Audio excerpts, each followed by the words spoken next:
गरीबदास साहिब ने कहा है कि तत्व भेद कोई ना कह रे झूम करा, ये पैसे ऊपर नाच सुनो रे झूम करा।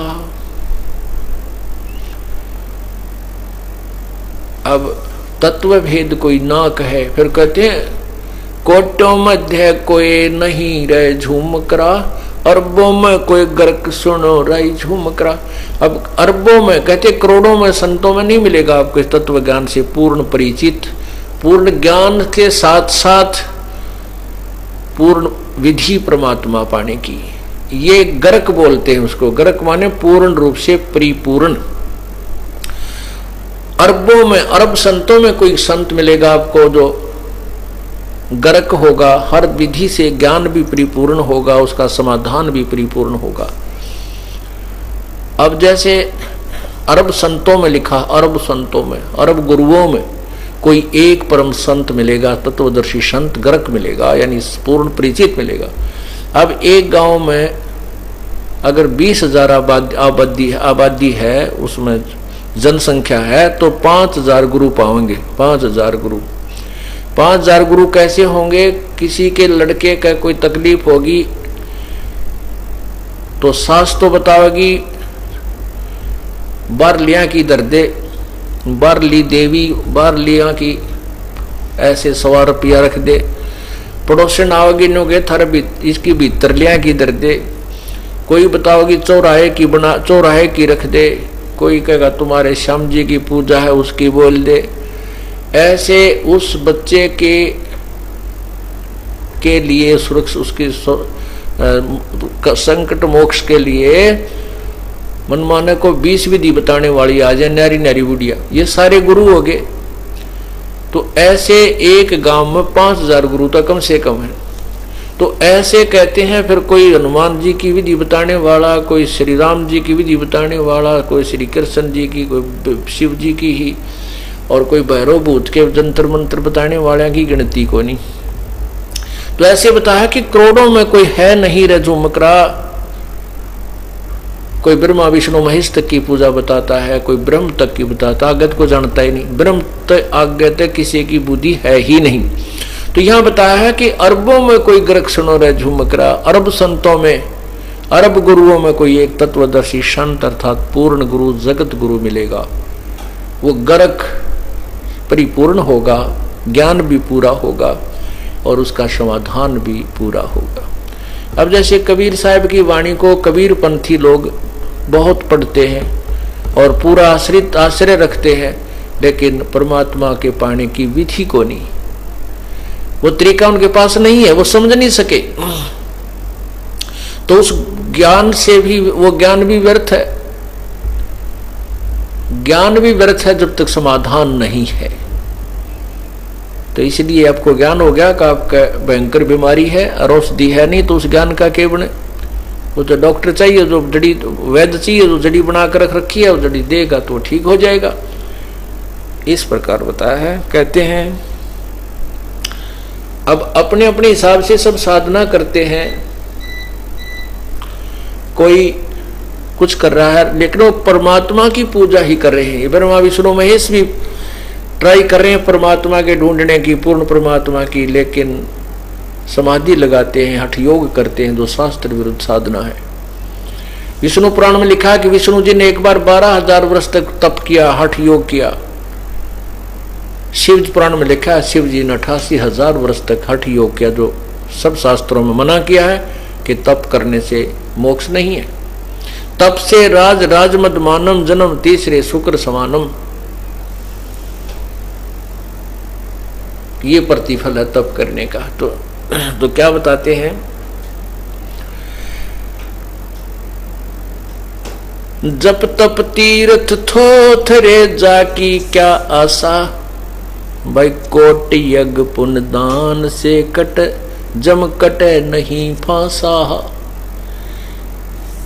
जप तप तीर्थ थोथरे, जप तप जो आन उपासना के, जो गलत मंत्रों के जप, जैसे गायत्री जाप करा करते, ओम भूर्भुवः स्वः तत्सवितुर्वरेण्यं भर्गो देवो, मंडे रहा करते थे। कहते हैं ये जप और ये तप जो शास्त्र जो साधना है। और तीर्थ आदि पर जाना ये थोथरे हैं, यूजलेस है, इनका कोई लाभ नहीं है। जब तप तीर्थ थोथरे जाकी क्या आशा, और वही कोटि यज्ञ पुण्य दान से जम कटे नहीं फांसा। करोड़ों यज्ञ कर ले और कितना पुण्य कर ले, कहते हैं इससे काल का जाल नहीं, काल की फांसी नहीं कटेगी, यम फांसा, यम की फांसी नहीं कटेगी, जन्म मृत्यु का जो बंधन है ये नहीं कटेगा। क्या बताते हैं उसके बारे में, यहां देन वाले है ये मिटे नहीं झगड़ा।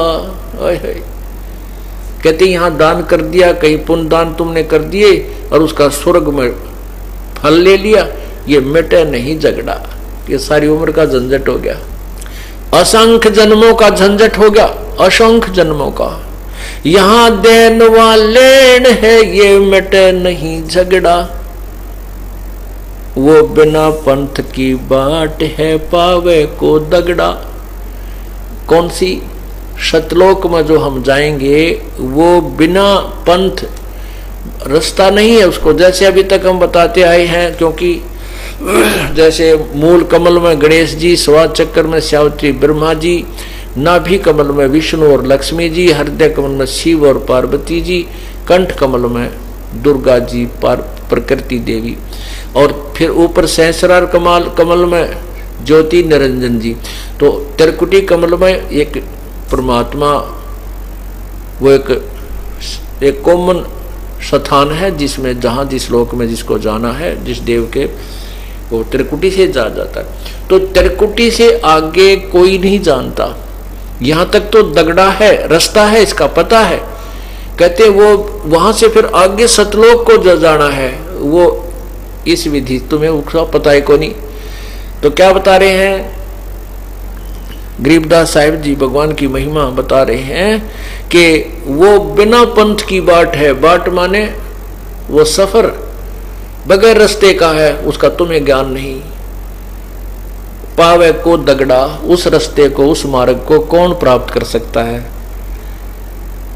फिर बताते हैं अगर दान भी तुमने देना है, बिन इच्छा जो देत है सो दान कहावे, और फल चावे नहीं तास का वो अमरापुर जावे।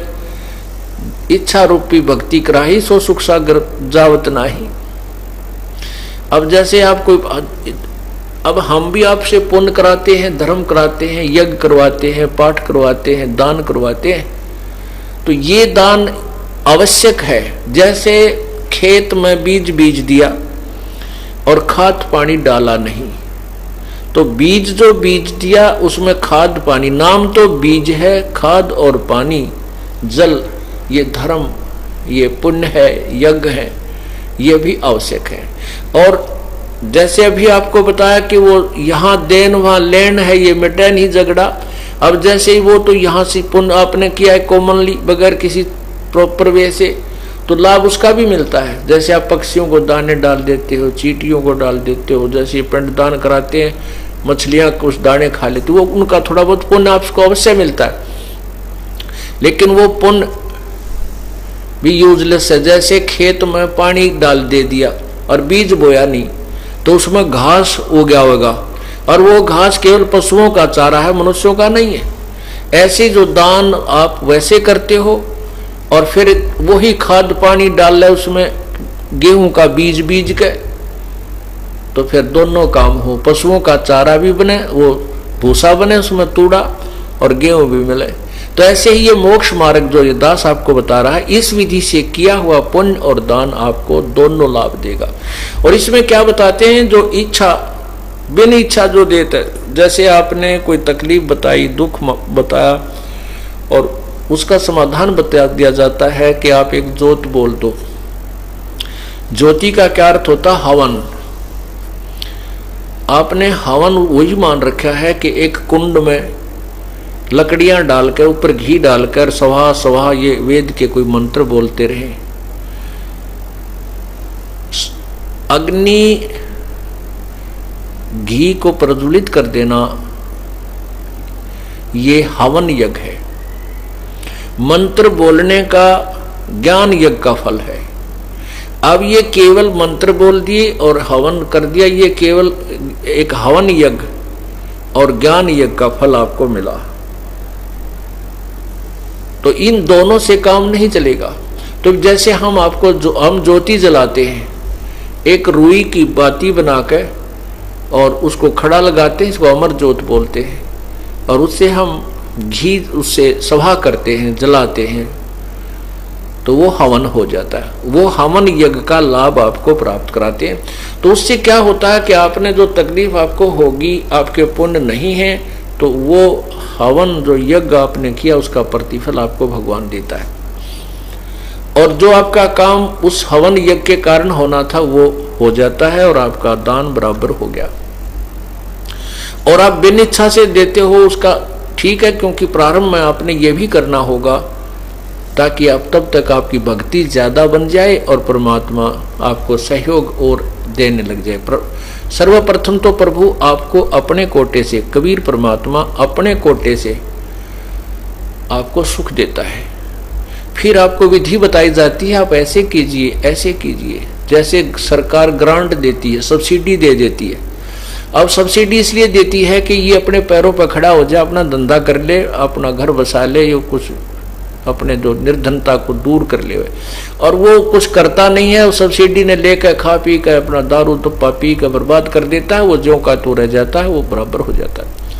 इसी प्रकार परमात्मा पहले आपको अपने कोटे से सुख देता है, सब्सिडी देता है कि अब तू लालच देता है कि तू भक्ति कर ले, तुझे सुख मिलेगा। फिर आपको बताता है कि ऐसे कर ले, ऐसे कर ले, तो खुद मेहनत कर, नाम जाप कर, सेवा कर, सिमरन कर, तो साहूकार बन जाएगा। तो यहाँ तो जो दान आप किसी इच्छा के लिए बोलते हो, मैं जोत बोलता हूँ, मैं पाठ बोलता हूँ, वो पाठ जिस उद्देश्य से बोला वो काम कर देगा आपका, लेकिन दान बराबर हो गया, समाप्त हुआ। और आप उसके साथ साथ एक आध दान, एक आध पाठ, हवन, ज्योति बगैर इच्छा के भी कराइए, प्रारंभ कीजिए, उसका प्रतिफल मत मांगिए, तो वो आपको दोनों लाभ देगा। आपके वो काम भी ठीक करेगा जो उस हवन के लेवल का है और पाठ के लेवल का है, और साथ में उसका अन्य फल और भी मिलेगा। यह समाप्त नहीं होगा, वो आपके गुड अकाउंट में भी लिखा जाएगा। और जो आपने किसी उद्देश्य पूर्ति के लिए क्या, वो बराबर हो जाएगा, खत्म हो जाएगा। इस प्रकार इस ज्ञान को समझना है। क्या बताते हैं? बिन इच्छा जो देत है सो दान कहावे, और फल बचे नहीं तास का अमरापुर जावे। तो वो जो पुण्य आपने बगैर इच्छा के जो दान किया है, पाठ करवाए हैं, उसको वो आपको दोनों लाभ देगा।